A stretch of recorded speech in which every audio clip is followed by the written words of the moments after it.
oral commentary for Hamlet, Act 4, Scene 4.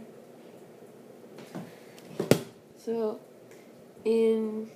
on page 101 of my book, Hamlet has just finished talking to Rosencrantz and the captain, and he decides to, after he finds out about Fortinbras trying to take over a piece of land of Poland, he decides to go on this small rant or speech in which he talks about what constitutes a man and what a real man is like.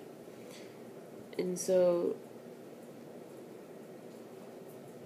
he begins with, why is it, like, what am I doing? What am I doing here? He says,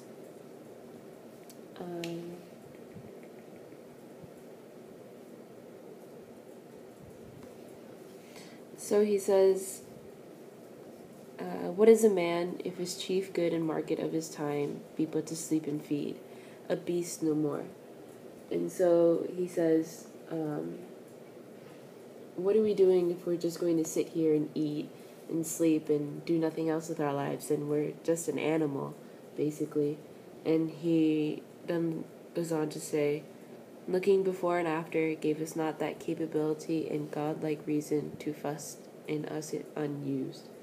And what he's saying is, why should God give us these thoughts, and why should we be made the superior kind of, not race, but mammals, and why do we do simple things and not actually use our minds for something more?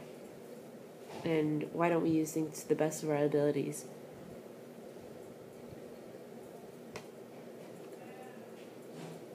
And then he goes on to say, just talking about people's thoughts, and he says, a thought which quartered hath but one part wisdom, and ever 3 parts coward, I do not know.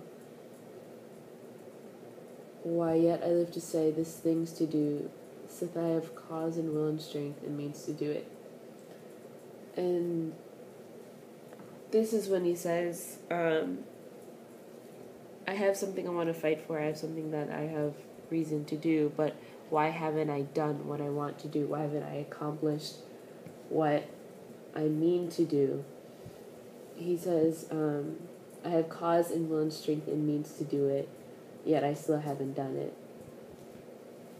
And then he goes on to talk about Fortinbras and how Fortinbras is such a young man, and he's not really actually fighting for something.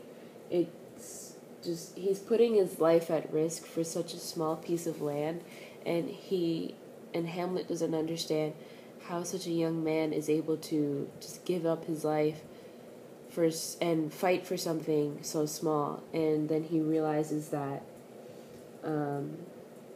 he says, to all that fortune, death, and danger dare, even for an eggshell, which he basically means this man is putting his life at risk for something, like his fragile life, for something that doesn't mean that much. And he then goes on to say, rightly to be great is not to stir without great argument, but greatly to find quarrel in a straw when honor's at the stake. And that means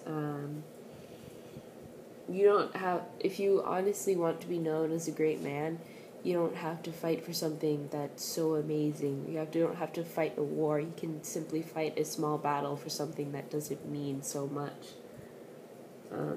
And it's basically when your honor's at the stake. So some men simply fight to defend their own honor.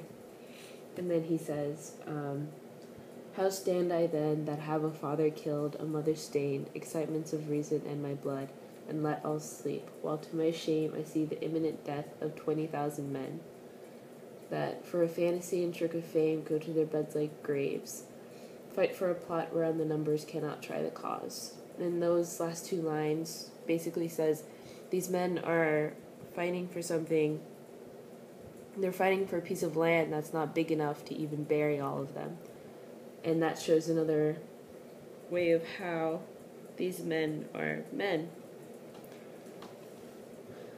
And then in the end he says, "Oh, from this time forth my thoughts be bloody or be nothing worth," which means if my thoughts aren't violent, then they will mean nothing. And so he thinks that by thinking violent thoughts, he will actually accomplish something.